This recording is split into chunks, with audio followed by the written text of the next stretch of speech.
Hello champions, welcome to my channel matric by Gayatri. మీరు 10th అయ్యాక కన్ఫ్యూజన్లో ఉన్నారా? ఇంటర్మీడియటా పాలిటెక్నిక్ అని? ఒకవేళ పాలిటెక్నిక్ చూస్ చేస్తే కనుక 3 ఇయర్స్లో డైరెక్ట్గా టెక్నికల్ ఫీల్డ్లోకి ఎంట్రీ ఉంటుంది.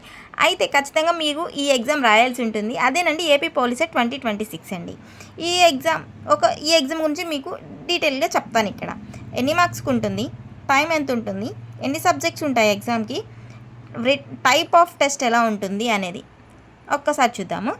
టోటల్ మార్క్స్ 120 మార్క్స్ అండి. 2 hours టైం ఉంటుంది.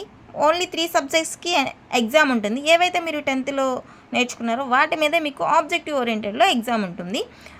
4 ఆప్షన్స్ ఇస్తారు. ఒక ఆప్షన్ని చూస్ చేసుకొని బబుల్ చేయాల్సి ఉంటుంది. బేసిక్ కాన్సెప్ట్స్ క్లియర్గా ఉంటే ఖచ్చితంగా మీకు సీట్ కన్ఫర్మ్ అని నేను చెప్తానండి. ఎందుకంటారా, మీరు 10thలో బాగా చదివి ఉంటారు. ఇప్పటి వరకు సంవత్సరం నుంచి చదువున్నారు. జస్ట్ మీరు ఒక్కసారి రీకాల్ చేసుకుంటే ఈ ఎగ్జామ్ కనుక అటెండ్ అయితే మీకు టాప్ ర్యాంక్లో సీట్ వస్తుంది.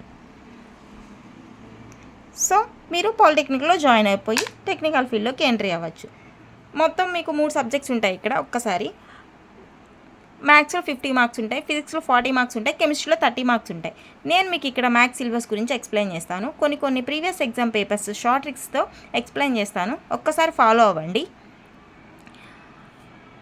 ఫస్ట్ ఆఫ్ ఆల్ సిలబస్ చూద్దాము. Real numbers, sets, polynomials, linear equations, quadratic equations, progressions, coordinate geometry, similar triangles, tangents and sequence to a circle, mensuration, trigonometry, applications of trigonometry, probability, statistics.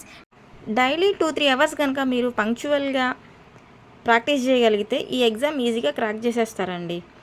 మీకు ఈ short tricks నచ్చితే కనుక subscribe చేయండి, మీ ఫ్రెండ్స్కి share చేయండి. All the best for your exam. Thank you.